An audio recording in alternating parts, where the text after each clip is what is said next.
இந்த மாதிரி ஒரு தடவை கத்திரிக்காய் தொக்கு செஞ்சு பாருங்கள். தட்டு சோறு காலியாகும். அவ்வளோ விரும்பி எல்லோரும் சாப்பிடுவாங்க. ரொம்பவே டேஸ்ட்டாக இருக்கும். கண்டிப்பாக ஒரு தடவை செஞ்சு பாருங்கள். செஞ்சு பார்த்துட்டு டேஸ்ட் எப்படி இருக்குன்னு கமெண்ட்ஸில் சொல்லுங்கள். வாங்க இந்த கத்திரிக்காய் தொக்கு எப்படி செய்யலான்னு இந்த வீடியோவில் பார்க்கலாம். கடாயில் 2 டேபிள் ஸ்பூன் அளவுக்கு எண்ணெய் ஊற்றிக்கலாம்.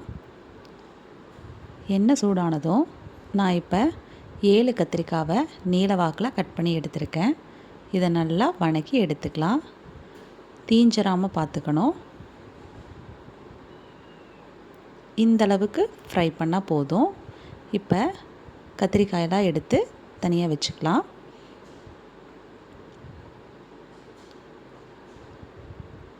ரொம்ப ஃப்ரை பண்ணணும்னு அவசியம் இல்லை. இந்த அளவுக்கு ஃப்ரை ஆனாலே போதும். இப்போ அதே பாத்திரத்தில்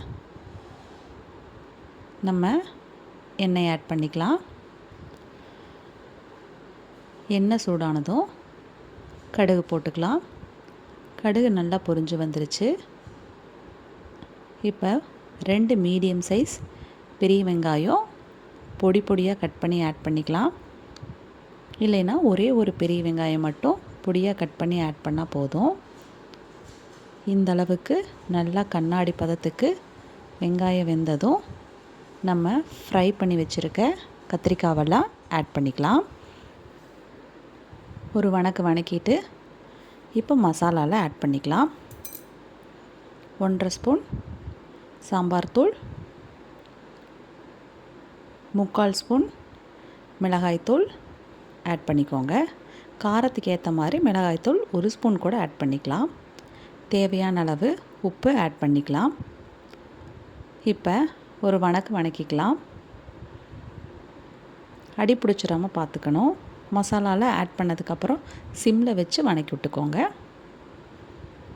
இப்போ மீடியம் சைஸ் தக்காளி 3 தக்காளியை பேஸ்ட் பண்ணி ஆட் பண்ணிக்கலாம். தேவையான அளவு தண்ணி ஊற்றிக்கலாம்.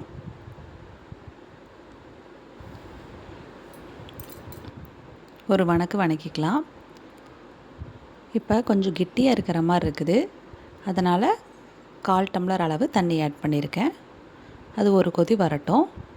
நம்ம மீடியம் சைஸ் எலுமிச்சம்பழம் சைஸ் அளவுக்கு புளி எடுத்து அதை கரைச்சி ஆட் பண்ணிக்கலாம். ரொம்ப புளி ஆட் பண்ணக்கூடாது. ஆல்ரெடி 3 தக்காளி ஆட் பண்ணியிருக்கனால கொஞ்சமாக தான் புளி ஆட் பண்ணணும். இல்லை ரொம்ப புளிப்பு தட்டிரும். இப்போ ஒரு வணக்கிக்கலாம். பாருங்கள், நல்லா சுண்டி நம்மளுடைய கத்திரிக்காய் தொக்கு ரெடி ஆயிடுச்சு.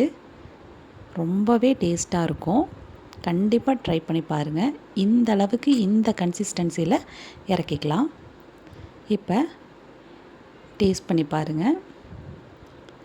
ரொம்பவே டேஸ்ட்டாக இருக்கும். கண்டிப்பாக ஒரு தடவை செஞ்சு பாருங்கள். செஞ்சு பார்த்துட்டு எப்படி இருக்குன்னு கமெண்ட்ஸில் சொல்லுங்கள்.